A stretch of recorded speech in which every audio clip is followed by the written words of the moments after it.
নমস্কার বন্ধুরা, সোশ্যাল প্ল্যাটফর্মে আমার যে সমস্ত বন্ধু-বান্ধব রয়েছেন সকলকে স্বাগত।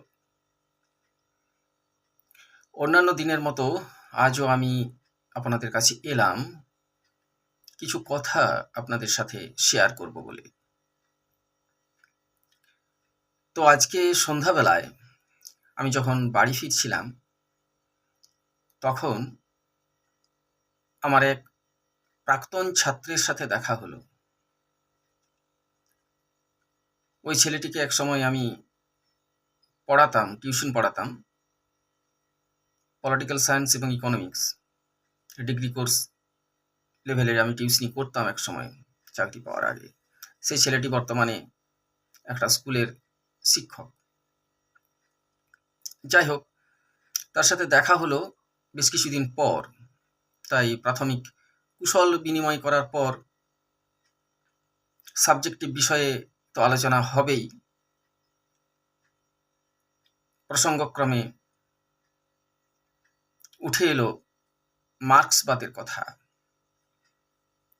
কারণ একজন পলিটিক্যাল সায়েন্সের ছাত্র হিসেবে আমি যেমন প্লেটো, অ্যারিস্টটলের ছাত্র, ঠিক তেমনিভাবেই মার্ক্স, লেনিনও পড়েছি।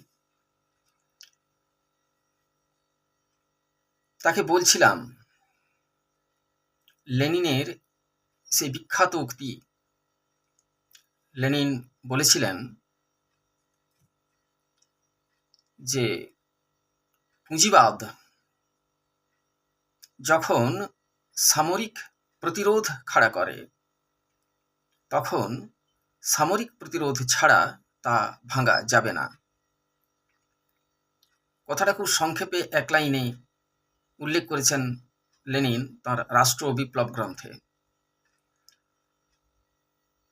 প্রশ্নটা হচ্ছে, মার্ক্সবাদী যে থিওরি, পলিটিক্স, দর্শন, সেই জায়গা থেকে যদি প্রশ্ন করা হয় যে বিপ্লবে, যে সমাজতান্ত্রিক বিপ্লবের কথা বলা হচ্ছে মার্ক্সবাদ লেনিনবাদে, সেখানে হিংসার স্থান কতটা থাকবে, কতটা বল প্রয়োগ বা অস্ত্রের ব্যবহার হবে, সে জায়গায় লেনিনবাদ বলছে যে না, বিপ্লবের জন্য অস্ত্র ব্যবহার বা বল প্রয়োগের প্রয়োজন নেই যতক্ষণ পর্যন্ত প্রতিপক্ষ অর্থাৎ পুঁজিবাদ যদি সামরিক প্রতিরোধ খাড়া না করে।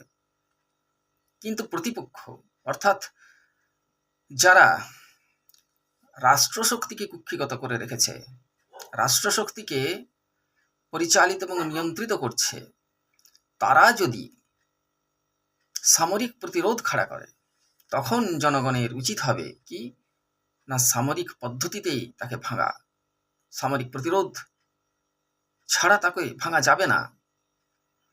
এবং এটা যে কত বড় সত্য, সেটা পৃথিবীর বিভিন্ন দেশে দেশে যে কলোনিয়াল পাওয়ার, যে সাম্রাজ্যবাদী শক্তিগুলো ঘাঁটি গেড়ে বসেছিল ভারত সহ অন্যান্য দেশগুলোতে, সেখানে আমরা দেখেছি সামরিক প্রতিরোধ গড়ে তুলতে না পারলে এই সাম্রাজ্যবাদী শক্তিকে কিন্তু বিতাড়ন করা সম্ভব হতো না। কারণ তারা রাষ্ট্রশক্তিকে কুক্ষিগত করে রেখেছিল। রাষ্ট্রের যে সামরিক পাওয়ার, তাকে ব্যবহার করত এই বিপ্লবকে দমন করার জন্য।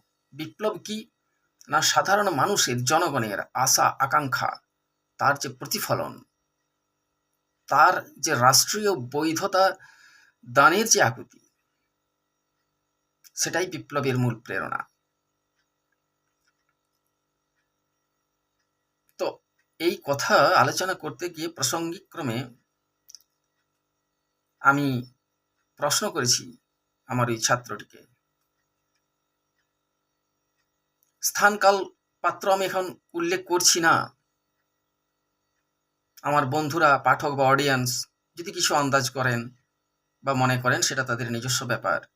তো আমি এটাই বলতে চাইছি যে যখন একটা অপশক্তি, একটা দুষ্ট শক্তি, একটা জনবিরোধী শক্তি যদি একটা রাষ্ট্র ক্ষমতা বা একটা কোনো অঙ্গরাজ্যের ক্ষমতা করায়ত্ত করে রাখে এবং সেই রাষ্ট্রশক্তিকে, সেই রাজশক্তিকে ব্যবহার করে জনগণের ন্যায্য অধিকার আদায়ের যে আন্দোলন, তাকে অবদমিত করার জন্য ব্রুটাল টর্চার শুরু করে নিরস্ত্র জনগণের উপরে,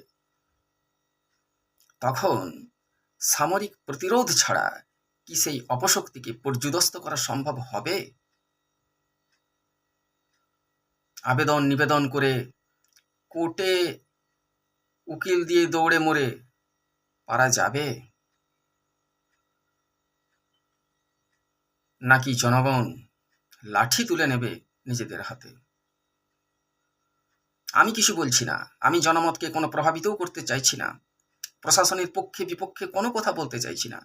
পলিটিক্যাল সায়েন্সের একজন ছাত্র হিসেবে এই প্রশ্নটা আমি তুলে দিচ্ছি আমার বন্ধুদেরকে, আমার ছাত্রছাত্রীদেরকে,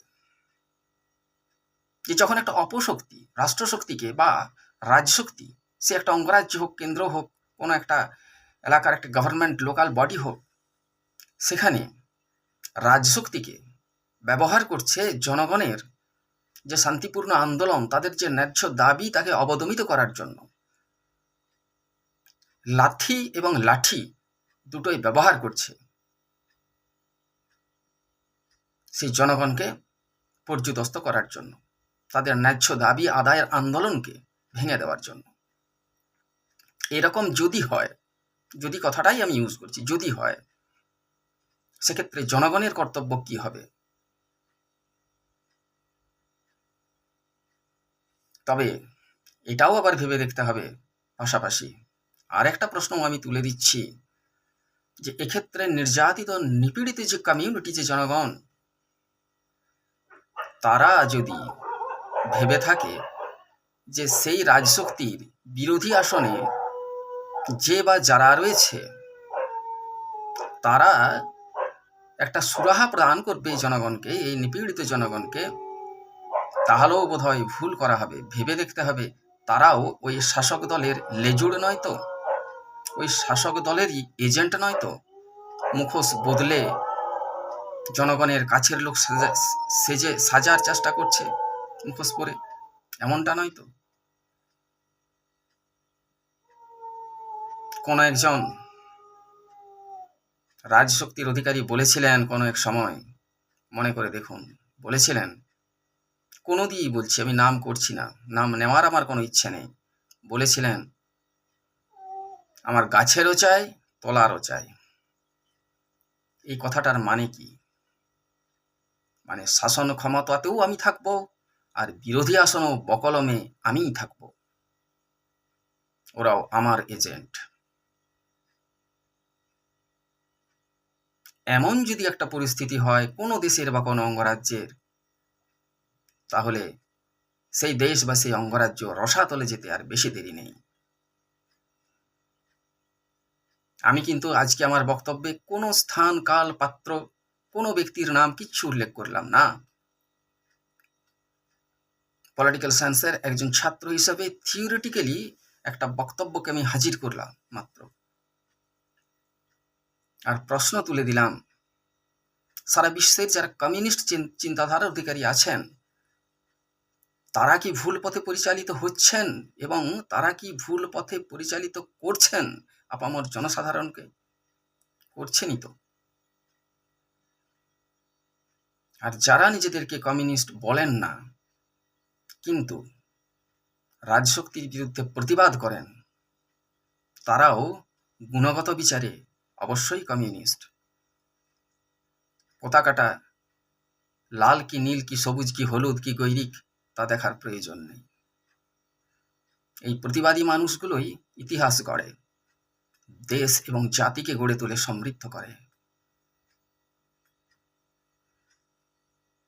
দেখা যাক, একটা জাতির জনগণ যখন সিংহ বিক্রমে জেগে উঠছে, তখন দু একটা ভেড়া সেই সিংহগুলোকে নেতৃত্ব দেয় কিনা, তাহলে সেই সিংহের পাল ভেড়ায় পরিণত হবে।